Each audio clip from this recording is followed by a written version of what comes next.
What I think we need to keep in mind is that there is no one thing I'm talking about that proves anything. It's the preponderance of evidence, okay? It's looking at everything. If there were just one footprint, if there were just one example of anything I'm giving you, then you could say, well, that's kind of stretching it, or maybe it was fake or whatever. But there are so many of the things that I'm showing you. And I, again, am just touching the tip of the iceberg.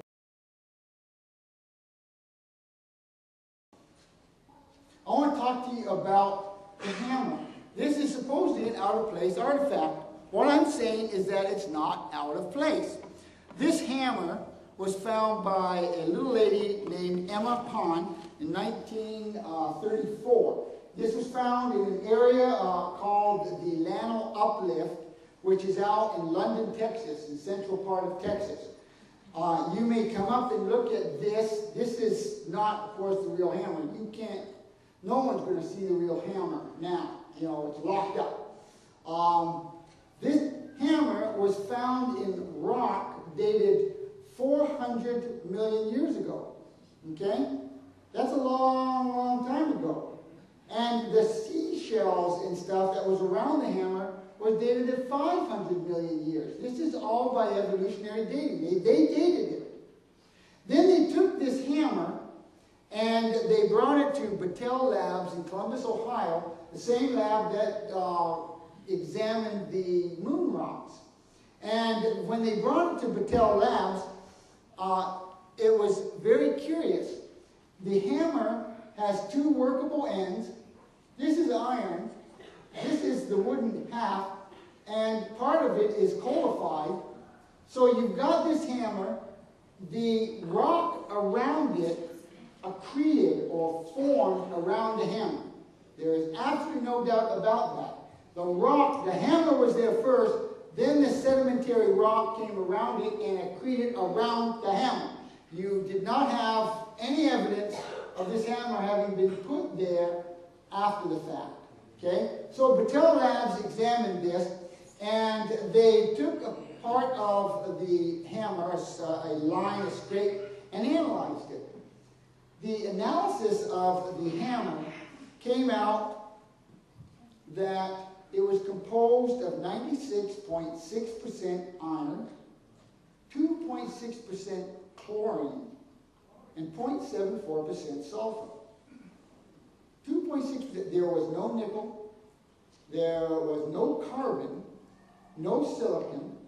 Now, silicon's something that gets into our process now that we really don't want, which is contaminant, more or less. Carbon is carbon steel. You've heard of high carbon steel. No carbon in this hammer. No nickel. Nickel is in meteorites.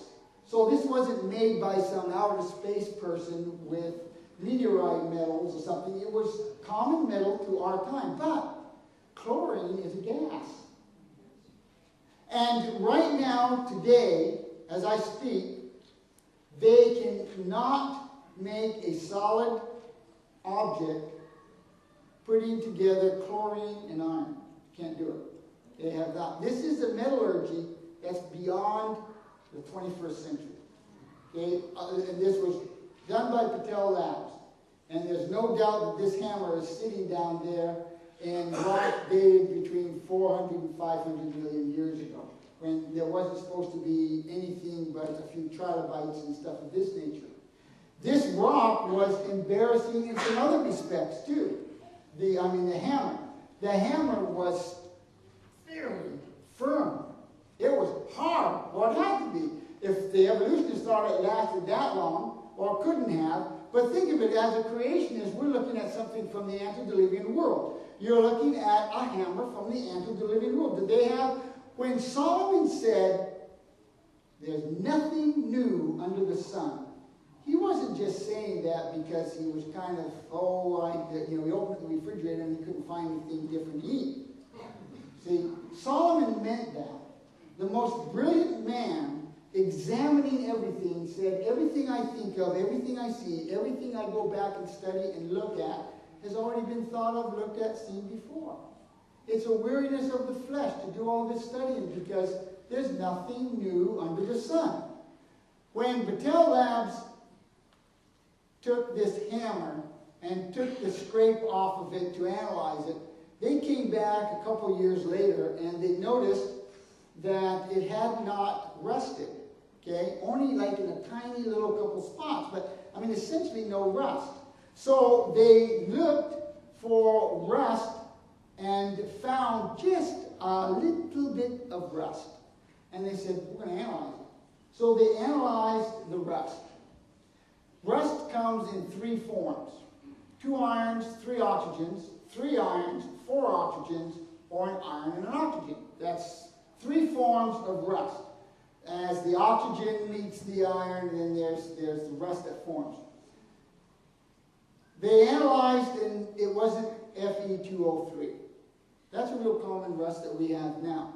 You'll see some of that even on your parents. Fe3O4, okay?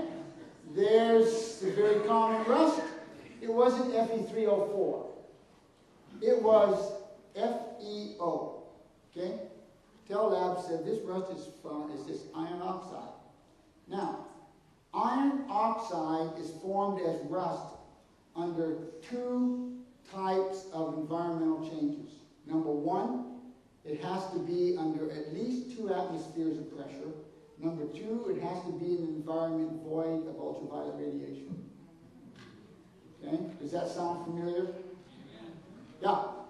You know, we know because you get the big oil derricks where you run down hundreds of feet and you build these things.